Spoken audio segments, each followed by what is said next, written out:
بیٹھے گزر رہے تھے، کچھ لوگ آگ کی پوجا کر رہے تھے، غریب نواز کی نگاہیں گرم پڑ گئی، کہنے لگے یہ کیا کر رہے ہو؟ کہنے لگے کہ ہم اس کی پوجا کر رہے ہیں۔ آپ نے فرمایا اس سے کیا فائدہ؟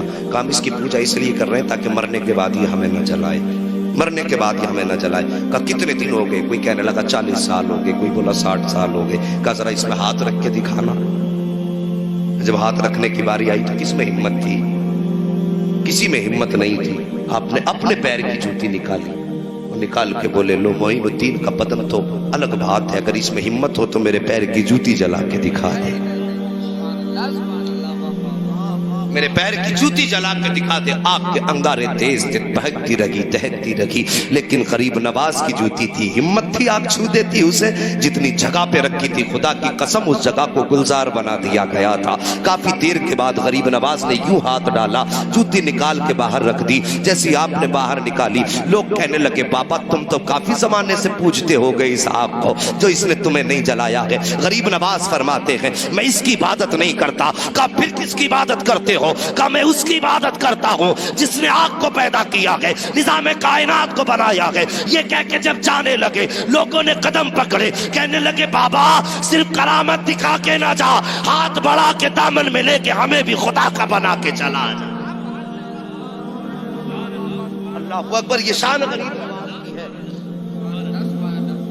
یہ میرے مصطفیٰ کے شہزادے ہیں، ان کے در کی سخاوت کی بات کون کرے؟ کہاں سے لاؤ گے ان کی مثال؟ یہ تو مولا علی کے بیٹے ہیں، سیدہ فاطمہ الزہرا کے دل کا قرار ہے، یہ سیدوں کے آنگن کا مہکتا پھول ہے، یہ ان کی نسلوں کا معاملہ تو یہ کہ تیری نسل پاک میں ہے۔ بچہ بچہ نور کا تو ہے عین نور تیرا، سب گھرانہ علی کا سیکھ میرے غریب نواز کی چوکھٹ سے۔ عمر 14 سال ہے، نوکری جنات کر رہے ہیں، آپ نے کچھ نہیں کہا تھا، آپ اپنے کام میں مصروف ہو گئے۔ اللہ اکبر، علم دین سیکھا آپ نے۔ علم دین سیکھنے کے بعد اللہ اکبر، اس سے پہلے کی کہانی بتاؤں، آپ اپنے باغ میں بیٹھے تھے، وہ آپ کے باغ کے اندر ایک بزرگ نام حضرت ابراہیم قدوسی رحمت اللہ تعالیٰ علیہ، یہ منسوب آدمی تھے، آپ کے باغ میں آئے، جیسے آ کے بیٹھے میرے غریب نواز سے کہتے ہیں بیٹے بھوک لگی ہے۔ اللہ اکبر، آتا ہے فقیروں پہ انہیں پیار کچھ ایسا، خود بھیگتے اور خود کہیں منگتے کا بھلا ہو۔ آ کے کہتے ہیں بیٹے بھوک لگی ہے۔ غریب نواز کہتے ہیں اچھا بابا ذرا ٹھہر جائیے۔ ان مجذوب کو بٹھایا، آپ باغ میں گئے، پکے ہوئے انگور کا ایک گچھا لائے، لا کر کے رکھا، ایک ایک انگور دھو کے بزرگ کو دیتے جا رہے ہیں، کھلاتے جا رہے ہیں۔ آج کسی کے آم کے باغ میں قدم رکھ دینا، ہم نہیں جانی اگر ٹانگوں پہ لٹھ نہ مارا تو پھر کہنا مولوی تو غلط کہہ کے گیا تھا۔ یہ آج کی کنجوسی ہے، اور ان کے گھر کی ثقافت دیکھو، ایک ہی باغ ہے، آ کے کہا بیٹے بھوک لگی ہے، جو سب سے پکا گچھا تھا وہ لائے ہیں، ایک ایک انگور کھلاتے جا رہے ہیں۔ مجذوب کہتے ہیں بیٹے تمہارا نام کیا ہے؟ اتنا سنا آپ فرماتے ہیں مجھے حسن کہا جاتا ہے۔ کہا کس گھرانے سے تعلق رکھتے ہو؟ آپ کہتے ہیں میرے باپ بھی سید ہے، میری ماں بھی سید ہے، ماں حسنی سید ہے، باپ حسینی سید ہے۔ اتنا کہا تھا، کہتے ٹھہر جائیے۔ اللہ اکبر، جو ہاتھ میں انگور تھا بزرگ کے ٹھہر جاتا ہے ہاتھ۔ اس کے بعد آپ نے اپنی جیب میں ہاتھ ڈالا، آدھی روٹی کا ایک ٹکڑا نکالا، نکالنے کے بعد کہتے ہیں آج حسن میری تلاش مکمل ہو چکی ہے۔ اتنا غریب نواز سن کے کہتے ہیں بابا کہنا کیا چاہتے ہو؟ کہتے تم نہیں جانتے ہو، جو میرے پیر و مرشد تھے مجھے انہوں نے ایک روٹی عطا فرمائی تھی اور کہا تھا آدھی روٹی پوری زندگی تجھے کھانی ہے، اور یہ آدھی روٹی تیرے پاس امانت کے طور پہ رہے گی۔ جیسی اتنی بات کہی ہے، کہا حضرت امانت کس کی؟ کہا میرے مرشد نے کہا تھا سنو، جب تم اپنے سفر پہ ہوگے تمہاری ملاقات ایک بچے سے ہوگی جس کا نام حسن ہوگا، وہ خاندان سادات سے ہوگا۔ اللہ اکبر کا جب اس سے ملاقات ہو جائے تو آدھی روٹی اس کو دے دینا۔ اتنا سنا غریب نواز کہتے ہیں بابا اس روٹی سے ہوگا کیا؟ فرماتے یہ تو تم جانو اور دینے والا جانے، پہنچانا میرا کام تھا۔ غریب نواز نے وہ ہاتھ میں روٹی لی ہے، کہا حضرت جی کھانا کب ہے؟ کہا ابھی کھا لو۔ میرے غریب نواز نے ایک لقمہ توڑا ہے، جیسی وہ لقمہ حلق کے اندر گیا ہے دل کی دنیا بدل جاتی ہے۔ بس اب ایک ہی دھن تھی کہ کوئی ایسا مرشد مل جائے جو خدا تک پہنچا دے، کوئی ایسا ملے جو مصطفیٰ تک پہنچا دے۔ اللہ اکبر، یہ جستجو بڑھ جاتی ہے۔ آپ پیر کی تلاش میں